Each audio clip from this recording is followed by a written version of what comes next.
This is LA's first. Live from Los Angeles, welcome to the Dr. Erin Show. We're all about manifestation, transformation, and breakthroughs. It's time to claim your birthright of prosperity, vitality, and love. So grab your tea or coffee because together we're awakening the world. May you live your truth. Are you somebody that desires to be a multimillionaire and make massive impact on this planet and totally chill in the process? Well, if you do, you definitely want to listen to this podcast. Welcome to the Dr. Erin podcast. We come together to know the truth, live on spiritual principle, and align with universal law. We truly believe that when somebody awakens, they have a gift and message to bring to the world, and together we're awakening the world. This is Dr. Erin, Doctor of Divinity, teaching and training soul entrepreneurs, spiritually based coaches, spiritual practitioners, ministers, and doctors of divinity. So I am so incredibly excited for this interview to share this with you. Mark Allen. Mark Allen is the co-founder of New World Library. You definitely have been touched by this man. They are the publishers of The Power of Now by Eckhart Tolle. He literally has brought so many incredible books to the world, everything from Mother Teresa and Eckhart Tolle, Deepak Chopra, Wayne Dyer, Joseph Campbell, Alan Watts, Gay Hendricks, so many profound authors. This man is so amazing. This interview touched my life like you cannot believe. It blew my mind, actually, because as you'll listen in this conversation, this interview, Mark is somebody who truly has embodied being able to become a multimillionaire, make major impact, and totally, as he says in his words, be lazy. And he's far from lazy, but he really has designed his life in a way. And so I was really blown away by the consciousness of this man, very different and so refreshing for our industry and for entrepreneurs at large. Mark also is an internationally renowned author himself. He also produces incredible music and has just done so much different things in his life. He has a label called Watercourse Media, and his last book was called The Magical Path, and he has so many other books he's put out. So stay tuned. I would really invite you to relax and listen and feel into this man's consciousness and feel into the new possibility of really being able to not only become a multimillionaire, not only be able to make massive impact from a soul-based perspective, but also really, really take care of yourself and enjoy life and design it how you want to. Okay, so sit back, relax, and enjoy the interview. Okay, so I am totally honored to be here with Mark Allen because, Mark, for me, you're like the legit of the industry. Being someone who is in the New Thought movement and whatever, you're kind of like one of the OGs. So I'm just really happy to vibe with you, and I just want to say, thank you for taking your time to be here. Oh, that's nice. One of the OGs. That's one of the nicest things someone has ever said. Do you know what that means? Yes, old gangster. The original gangster. Oh, original gangster. Yeah. I have a funny little story about that. I was wandering around San Francisco at 2 a.m. a while ago, and this young black guy came up to me, and he said, "Oh, gee, I have a question for you." And so I thought, that was really nice. And I said, "What?" He said, "I've got two girlfriends right now, and I kind of need to decide between one or the other. Which one should I choose?" I thought for a second, I said, "Well, which one would you rather take home to your mother?" And he said, "Yeah, that's it. Yeah." Oh my gosh. That sounds like a magical path, which is really the intention today. Okay. So I do really want to hear about your story, because I know a lot of people know your story, but someone might be tuning in today and might not know about your amazing platform and all your incredible authors that you've worked with over the years. But I want to hear your own personal story. I want you to take us back to 1977, the moment that the magical path of New World Library came about. Yes.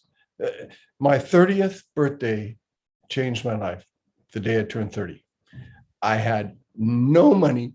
I had no family support. I had no job. I don't think I had a bank account. I had a little slum apartment in Oakland, California, in a funky neighborhood with bars on the windows and stuff, busy street. And I turned 30. somehow it was cool in my 20s to be a poverty case, artist, spiritual seeker. But the day I turned 30, this voice said, "You're 30. You're not a kid anymore." And some friends wanted a party. I said, no, I got to be alone. I spent most of the day pacing up and down. And looking back, that day changed my life. Because I looked back over my 20s and realized everything I touched had fallen apart. I had the opposite of the Midas touch. Everything I touched fell apart. I had one key early on. I knew it was important to do what I loved. My dad wanted me to go into business. No, that's the last thing I want. I wanted to be an actor and a musician and a spiritual seeker, which is what I was through my 20s. But everything fell apart. I was in a theater company, it fell apart. I got into another one, that fell apart too. I got a band together, that fell apart. I did a back to land experiment, that was a disaster. I spent almost 6 months at a Zen center, but got kicked out for breaking the rule. I love that. Yeah, right. And there was a bunch of other things that just did not happen and left me turning 30 with zero assets and no vision, no dream of the future. Wow. I was just living day to day, scrounging, a word we used all the time, to come up with a rent. That somehow that was okay in my 20s because I still felt like a teenager in my 20s. I've always felt young. Right. You have a young spirit for sure. Very playful. I do. Magical. And So take us to your actual birthday. Was it at the night or the day? When did the moment happen? It was during the day, pacing up and down. And I remembered then a little game we played during my disastrous back to the land experiment when I was like 22. And we were sitting around a fire one night. And this couple said, let's play a game we play at church camp. Let's just imagine 5 years have passed and everything had gone as well as you can possibly imagine. What would your life look like? What's your ideal scene? What's your dream? And we all went around the fire and everybody spoke. And I look back on it, I don't remember a word of what I said at all. So it obviously had no impact in my life whatsoever. But the day I turned 30, I said, okay, this is a good idea to do this game, this little simple game. What did you call the game again? The ideal scene. The ideal scene. Okay, good. I love to call it the magic wand too. It's a little fun. Oh, the magic wand. Yes, yeah. yes. Ideal scene, magic wand, same thing. Magic wand is good. You get a magician's toolkit is another way. Yes. And so I literally took a sheet of paper. I wrote ideal scene at the top. And said, okay, 5 years have passed. I'm 35. My God, this middle over the hill. 35 is so old. Okay, I'm 35. What's my ideal? And I dared to write it down, even though with the first sentence, doubts and fears just came rushing in and saying, oh, that's impossible. But what I wrote down amazed me. It was, I have a successful publishing company that cruises along, and I don't work too hard at it or anything. And I write books and I record all my music and I get into real estate, and doubts and fears were just overwhelming me. But I continue, and then I made my great contribution to humanity, because when I really looked at my ideal, I said, oh, and I want to continue to be as lazy as I am. I really want to be lazy. I like musicians' hours. You never do a thing till 1 PM. Never, you don't start. And I've never been a morning person at all. This is all true. Because when I booked you in for the podcast, it was like, well, he doesn't work on Mondays and he doesn't work in the morning. So I was like, I like him even more. Let's do this thing. Yep. Yeah, I don't do Mondays. I don't do mornings. And so, of course, I mean, I wrote my ideal scene down and I included that. I said, I'm lazy. That's my ideal. I just work when I feel like it. Even so, I'll start 1, 2 in the afternoon. Sometimes by 3:30, I'll want to lay down, and take a nap or meditate. So take us back there. You're writing it. You're actually physically writing it down. Physically writing it down. Okay. I have a sheet of paper, put ideal scene. I have a successful publishing company. I write books. I've recorded my music. I'm into real estate. I own a beautiful white house on a hill in Marin County, California, which was my dream the first time I went through it. It's just north of California over the Golden Gate Bridge. And it's it's 75% undeveloped. It's one of the most beautiful places in the world, mountains going down to the ocean. I drove through there. The first time I came out to California, I said, I want to live here someday. But I ended up in a little funky place in Oakland, and not a nice part of Oakland. Oakland in the hills has nice parts. Oakland down in the flats is funky. And that's where I was. But I wrote it all down and added, and I'm lazy. I work when I feel like it. I sleep as late as I want, which I still do to this day. And then get started in the afternoon. My doubts and fears just overwhelm me. And I realized looking back, yes, my life changed that day. And I finally realized it's so simple. There's just two things I needed to do. One, dare to dream that ideal, and even make a plan for each one of my dreams. I made a 1-page plan for, okay, how do I start a publishing company? I had no idea, but I made a plan. Then writing books, I made a plan. Doing my music, I made a plan. Getting into real estate, I made a plan. 1-page plan on paper. So dare to dream and make a plan. And then the other essential thing is deal with all the doubts and fears that inevitably arise for all of us. Because I was overwhelmed with doubts. They said, impossible, Mark, impossible. You want to do these things and you want to do them in your own lazy way. It's never been done. You've got to work 50, 60 hours a day. My father had told me, so many people had told me, if you start a business, you got to work hard. Yes. So flash forward, okay? Yes. Now you have, obviously, you personally are a profound author and composer and artist and an incredible businessman. You've worked with the top of the top, everything from, of course, the Power of Now, which is, has touched everyone's lives, okay?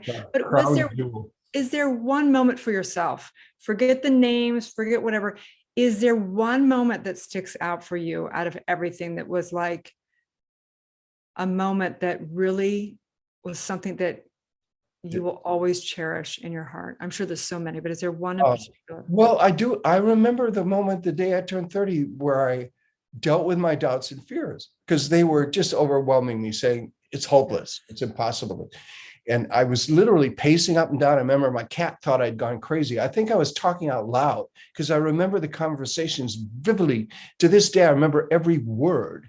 My doubts and fears said, Mark, you want to start a business, write books, get into music, get into real estate, way too much. Just pick one thing at a time. You don't want to be a jack of all trades, master of none. Pick one thing. And I knew whatever I picked, they'd just start shooting down. Oh yeah, you want to write books? You want to do a business? You know nothing about business. You've never taken a course in it. You're an idiot with math anyway. And I knew my doubts, and whatever I picked, my doubts and fears would shoot down. And so I said, no, I want the whole thing. I want my ideal scene. I'm going to go for it all. And I'm going to do it in my own lazy way.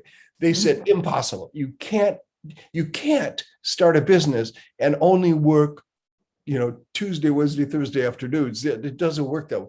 And I said, well, look, let me try it. Let me experiment.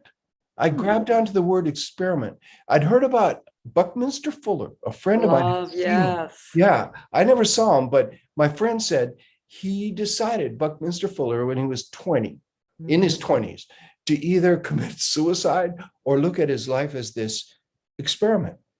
And fortunately, he chose that.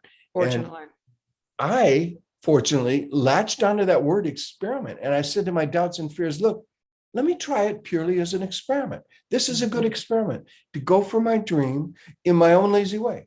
Sleep as late as I want. I've never been a morning person. I sleep till 11 most days. Wow. I like that. It gives me the whole night free to do whatever. So I love sleeping till 11 and still do to this. I said, let me try. I'm going to try this as an experiment. And they said, impossible. It will not succeed. And I said, look, give me a year or two. Give me a year or two to it's a worthwhile experiment. They said, it won't work. And I said, well, if it doesn't work, I won't be any worse off than I am now. I had no money, no job, nothing. All So there. even my doubts and fears said, well, yeah, that's So that was the moment. that That's was the the moment. turning moment. That's the turning, your turning moment. I love that. So when you were in that moment and you're like, you came up obviously with New World Library, Oh, New yes. World Library. And I'm curious to know, New Thought Movement, did it have to do with the movement that was Ernest Holmes and Phineas Quimby and of course Christian, mysticism and all that? Did it have to do with that when you came up with the title? I think that very much influenced. And in fact, the New Thought churches, the Unity churches were the Yes. first people that sold our books. The first thing when I got 3 books out with, and I was living with Shakti Gawain then, and we announced her book, Creative Visualization, was coming soon. It took her 2 years to write the thing, but we had 3 little books out and 2 little albums, a little catalog.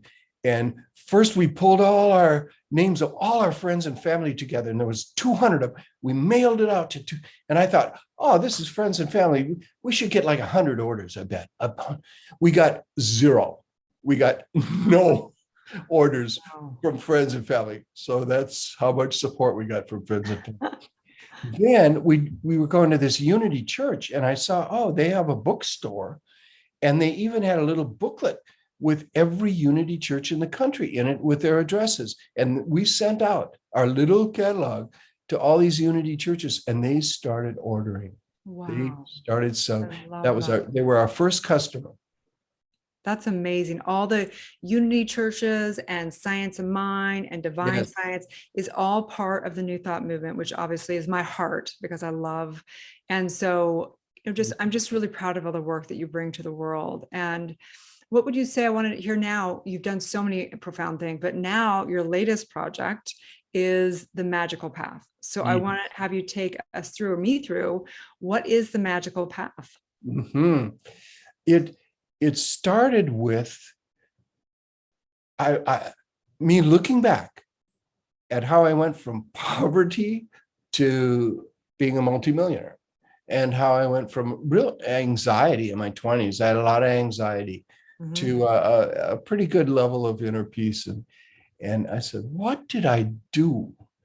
And I realized it was a bunch of simple little things, like just writing my ideal scene. That was huge. Then in my early 20s, when I was in horrible health after I left college, I found a little book called The Art of True Healing by Israel Regardie. And it had this middle pillar meditation, they call it. You meditated and sent healing energy through your body from head to toe and visualized totally healing. And I did that, and I was healed. I was healed. The first time I did that. I won't go into how I was really ill after leaving college. I had for 2 years been doing a lot of crystal methadone. It was horrible for my health. And the first time I found that little book and did that meditation, I felt healed. I got up after sitting for maybe 40 minutes doing this healing meditation. I felt 20 pounds lighter, and I felt cleansed. It had amazing effects in me. So I included that. I included everything I'd done. The entire book, The Art of True Healing, is in chapter 4 of The Magical Path, because it's such a short little book. The whole book is there. Oh, good. So you get 2 books for the price of 1. I love that. So good. And I look back on all the other things I'd done. At first, I thought it'd be a pretty short book because it didn't seem like I'd done that much over the years. But as I wrote, I kept adding to it and adding to it. Oh yeah, I did that. I did that.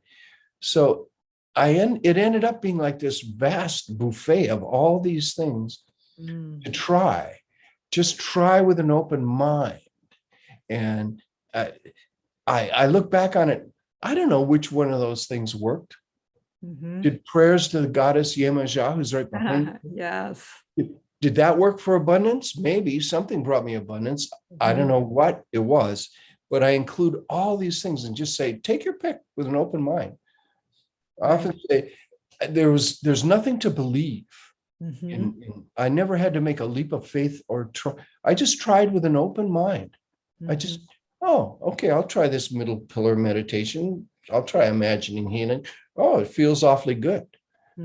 That's one of the few things I've continued to do over the years, almost every day of my life. You know, what's interesting is working with a array of people.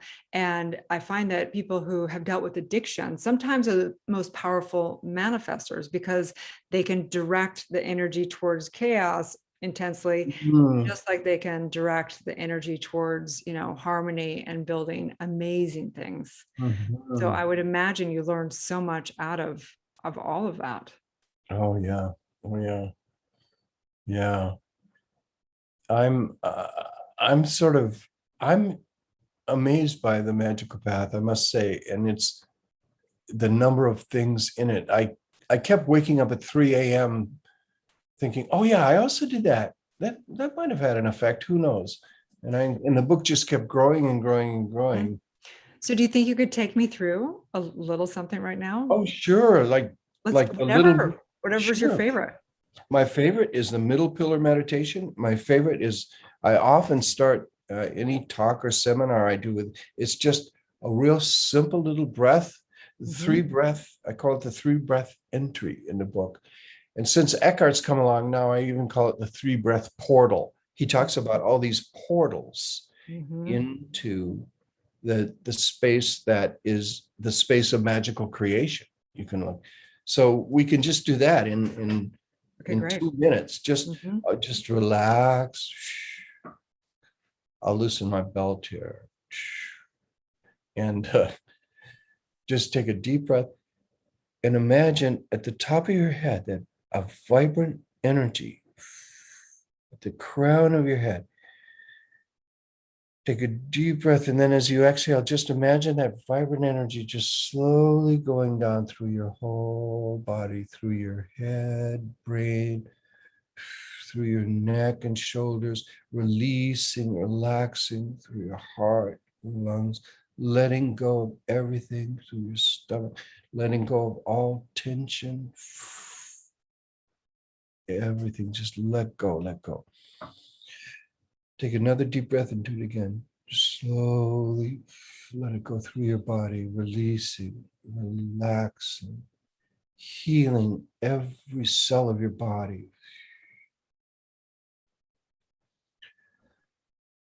And then one more time, start at the top, and then let every thought go. Let everything go.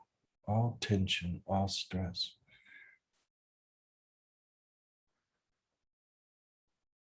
And then we realize we're sitting in this vibrant space of vibrant light. And that space in front of our inner eye is the field of magical creation. The things we imagine in this field are just as vivid to our subconscious as so-called reality, 3-dimensional reality. And there we can just imagine our ideal life. You can imagine 5 years had passed and we're living our ideal scene. And we can just look at us waking up in our beautiful home, whatever we wish, and then doing our dream work. And we can just imagine a day in which we just love and serve ourselves and love and serve everyone else.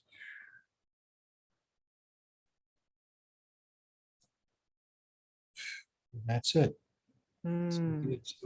So blissful. It's so magical. What would your definition of magical mean? It's creating something out of nothing. And I do think that kind of exercise, I really believe, just through my experience, what you picture in your subconscious mind is just as valuable as what you see in the world. And in fact, I really believe 1 minute of effective inner visualization of what you dream can be way more powerful than 2 hours of some reading something or hearing a great speaker, or 1 minute of a clear visualization is something you don't forget. You Your don't forget. subconscious mind does not forget it. I completely concur. I was in a terrible rollover accident going 60 miles per hour with my son when he was a year old. Oh my And God. I herniated my back really bad. I couldn't walk for 2 weeks at a time. And through breath work and through intentional healing, healed it all. No more pain at all. I truly believe in all of it. And Mark, I think that I just think that you're so cool, because I do think that so many people might be in your position, but they'd be hustling and they'd be all that. And so I think you may be my new kind of icon I'm going to look to, because I tend to work a little harder than probably my ideal scene. So I'm going to think of you when I'm calling in that, part of myself to just chill out and remember that we get to create our ideal scene for sure. Yes, that is great. I love to hear that, because I've found, and a lot of people now have I love it when they get a hold of me and say, "You changed my life. I'm taking it easy now." And we all discover, when you do take it easy, when you really relax, when you feel like it, then you have great energy at times. By Tuesday afternoon, because I've always had my Sunday is always just family day. My Monday is my day to myself. I wake up, I have no plans on Monday. I just take Mondays to do whatever I feel like in the moment. And sometimes I'll take 2 naps, sometimes 3. And some of my naps are meditations. I do my meditations flat on my back in my favorite yoga posture, the corpse posture. I love that one. Half the time I fall asleep, but half the time I'm running energy. I'm healing, doing what we just did. And I know that's powerful and effective. I love it so much. Well, you are such a gift. Where obviously people can find you at the regular website. You do have a separate website that I don't know if everyone knows about. You want to tell them about that one? MarkAllenTeachings.com. Is that the best place? Let's see. I think markallen.com will get you there. And I do have several Facebook pages. I have a Success with Ease Facebook page. That's really good. It's just free, and we chat about success with ease. And then I have a Magical Path ongoing course on Facebook, and occasionally do different live events and different online events on the Magical Path. I'm curious to know, because most people I work with also is when we get so in tune with divine and we get so in tune with this, we have special gifts that come out. Some people, have vision. Some people hear things. Some people know things. What would you consider your divine gift? I do. One thing is telling people that I think everyone is a creative genius in their own unique way. Everyone. We're also totally clueless in some areas, and that's what, makes life so interesting, that we can be such geniuses in some areas and so clueless in other areas. And that's why relationships are our best teachers in life. All that's, but I don't know, it's certainly one of my gifts is telling the world, and it took me years to realize this, but my experiment in laziness worked. And you can be successful and lazy. You can take it easy. We have such a type A workaholic culture, starting in first grade in school, where they take all these energetic little kids and sit them down in a chair for 6 hours and say, "You need to learn this, kid." That's terrible. It's a terrible indoctrination and brainwashing in a way. School should be, sure, you have to teach kids reading, writing, arithmetic, part of the time, yeah, fine. But at least half the time, school should be the teacher saying to the kids, "I know every one of you is creative and wonderful. What do you want to do? How can I support you in doing it? Whatever you want to do. You want to do art, you want to do math, you want to have an adventure somewhere, what do you want to do?" And just support the kids in doing what they love to do, and they can find amazing, their creative genius will flourish in whatever area it is. Wow. I mean, I think this is probably your next book. I mean, seriously, because I know personally, being in, the self-development world and spiritual world and the coaching world and all that I would say burnout is a big deal. It's a big deal. And yeah. I think you might have something here, Mark. You might want to write a book or something about this. Just kidding, but you know what I mean? Yeah, I'm definitely spreading the word every I can. You're just so good. Okay, good. Well, I'm going to, again, keep you in my consciousness and remember you as my icon for chilling out and just enjoying the journey a little bit more. Thank you so much for everything. Thank you. Just adore you. Thank you. Find Mark Allen across the board for sure. Check out all of his personal work and music and art. We adore you. Thank you so much, Mark. Thank you for all the great work you're doing, Erin. I really appreciate it. Thank you for tuning into the Dr. Erin podcast. If you've had a spiritual calling or desire to get certified as a spiritual coach or a world-renowned spiritual leader, go to newthoughtglobal.com. If you've received value from this show, I would love it if you share it with a friend and give it a 5-star review. Also, we have spiritual practitioners that are trained to deliver the E4 trauma method and assist you in birthing your truth. So let's be friends on social media. Again, my handle is drerin.tv across all social media. Have a beautiful day and may you live your truth.